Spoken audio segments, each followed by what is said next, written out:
Have you ever found yourself wondering if you are in the right job, company, position, industry? Maybe your excitement has faded, or the Sunday Scaries hit harder each week. How do you know when it's time to make a change? If you are watching this, you might feel stuck, unmotivated, or even burned out. And trust me, you are not alone.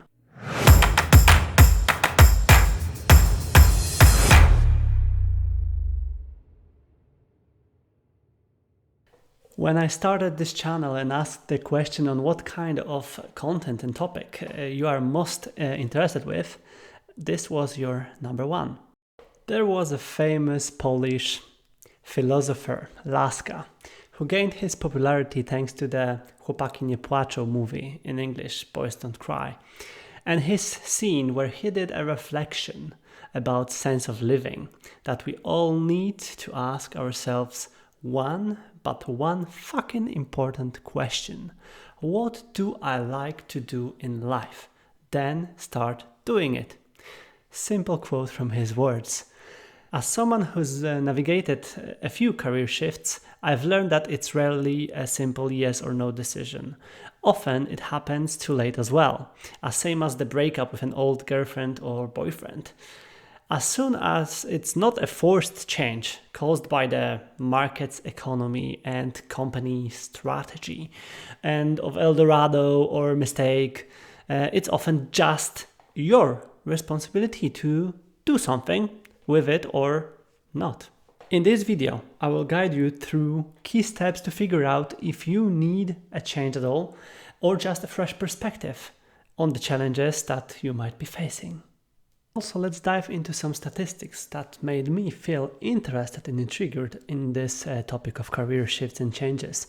An average person will change careers 5 to 7 times during their working life, according to the US Department of Labor studies.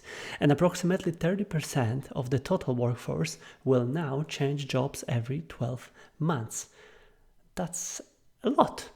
And the same studies, the same article shows that nearly 6 out of 10 middle-income American workers consider changing their careers already, and 44% already have a specific plan to even make this change. So it's not that we are alone in this world thinking about shifting and changing and adapting in the ecosystem. And again, it's not weird to think about it. So depending on the, of course, motivations and drivers to do that, we need to make the best choice based on the data collected. First of all, always measure. So measure your job satisfaction. Pause here and rate your job satisfaction on a scale from 1 to 10. Now.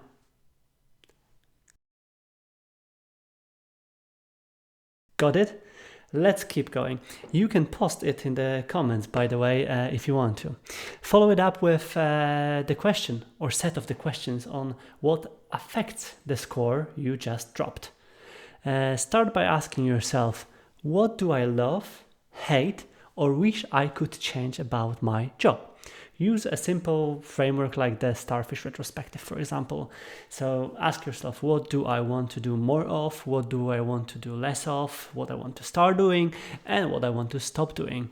Here you should see some kind of basic diagram and helping material that would hopefully let you perform this retrospective easily.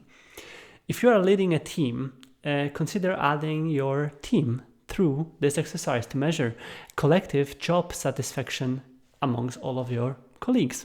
If they are not happy and satisfied, it's also better for you to know it as early as possible to be able to act and react upfront. The biggest mistake I've seen in many teams was when most of the members knew that the situation is politely saying not okay, but no one wanted to touch it to not make it even worse. It's in my opinion a wrong approach to it, as if it will get worse or stay as is, people will simply leave, projects will fail, morale will drop, etc. Second thing, watch for signs of burnout. Sometimes what feels like job satisfaction is actually burnout creeping in. And it's a disease like any other that fortunately could be treated. If you work with a big organization and people aware of the problem, they might even signal it for you as well. I heard often people who are and were very happy to be surrounded with knowledgeable managers or leaders who captured people's symptoms and pointed them towards a proper diagnosis and help. If you are not that fortunate or aware, you can start from testing yourself too. There are some tools like psychologytoday.com and a test that is called Burnout at Work, or my Burnout self-test released by Mind Tools. There are plenty of them, and I will try to link them up here or in the description of the video, and you can find them as well in the internet. You can honestly fill them with your answers alone in your safe space around you, and just see what are the risks amounts that you are going through it. And nothing will hurt you. You won't be hurt by filling it in. You won't be disappointed by finding it out, or disappointing that you will find out that you are not in the risk factors around the burnout. So it's better to do it rather than not do it, because it can help you understand the things that are happening maybe around you. There are some also other questions that you can ask yourself. Am I exhausted, detached, or feeling ineffective? Am I feeling bad, for example, on every Sunday before my work week starts? Hashtag true story. Do I provide enough focus and energy, e.g. to my family, kids, or even myself? Do I have energy or time to do anything outside of my work, or I come back drained and more exhausted from it? And then, if it's burnout, focus on recovery first.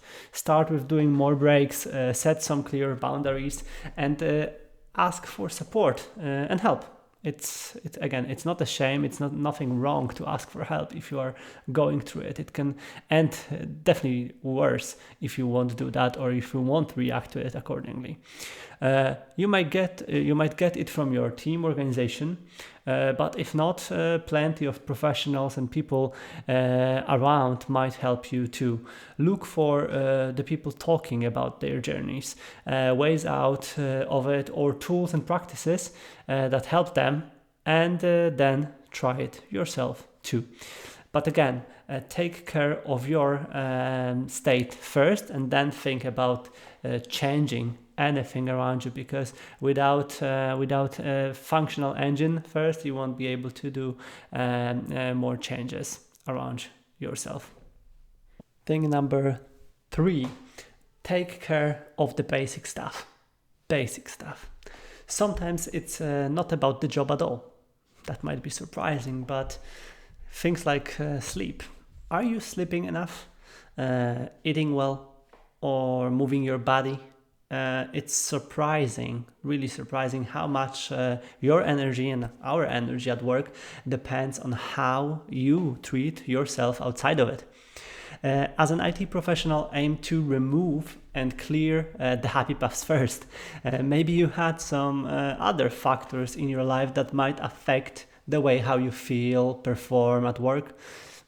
Example, a newborn, house built around you, knee injury and surgery, fire at your car garage, or all those things at the same time. Again, true story. Analyze the surrounding and be honest with yourself. Of course, we spend a lot of time at work, but it might be heavily affected by other factors around us. A nice but not so nice example from our recent past might be war that is happening just next to my country for the last couple of years already. I still remember how many of us were extremely scared and unsure of anything when it all started. I personally followed all the news then, analyzed the worst scenarios, and spent far too much time thinking and analyzing the situation there. And it for sure affected my mental capacity, performance, and mood in general too. Do an honest checklist with yourself and see if maybe you try to handle too much outside of your work and work is not helping you to detach from it as well. See if you can affect it at all, as some of the things might be within your control. For example, how often you move your ass, or what kind of food you eat and how much you sleep. But some of it, such as health issues or wars nearby, might be outside of your jurisdiction. Then, what we can do and what you can do is just to try to accept it and move the focus on things that you can tweak and affect. Thing number 4, speak up before you decide to switch. Sometimes it's not the company that is a problem. It's the role, job responsibilities, or the ways of working.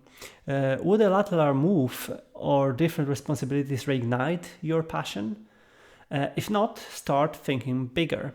Maybe what you need is simpler or closer than you think. Simply speak up. Whether it is asking your manager, team for more flexibility, a new project, or a different role, the solution might already be within your reach. I have a personal case that I can simply describe because as a team leader I faced it a couple times, unfortunately too, and it was very sad and annoying when the both parties realized that we only needed to talk and adjust when in real life we were already after the decision to switch, signed contracts or thrown papers, etc. So always try starting from a simple conversation. Flag your thoughts, findings, issues, but also come up with ideas and potential solutions that might help you and the company. You might do it on one-on-ones, meetings with your team leaders or managers, or within some other, maybe some more intimate occasions where it won't be taken as too offensive. If you don't have that opportunities, create them for yourself. Ask your managers or more senior people within your company if they would like to hear some feedback first too. Don't make it someone else's problem, but think upfront on the solutions. Assuming you already did some retrospective first, you know what makes you feel how you feel, and eventually also what can change it. Ask for it and let it be heard. British Transport Police have this call to action played across railway stations and metro, and I love it in London when they say, "See it, say it, sort it." It plays as an amazing call to action for all the passengers to firstly report their problem or some unusual situation they see, as it might not be that obvious or clear seen by someone who might actually be able to do something with it. So yeah, again, start from flagging this problem and again, speak up. Talk about the issues first before you will already decide something that might be not that easily to be reverted. Point number 5. Try job crafting to see if you can change your attitude.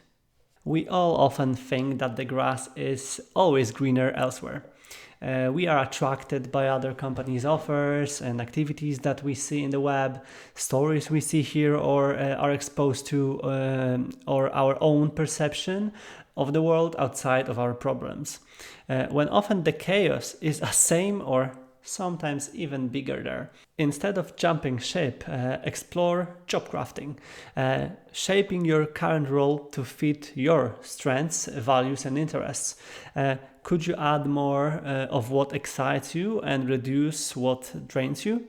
If you haven't heard of this term and activity, don't worry. I was also exposed to it relatively late in my career.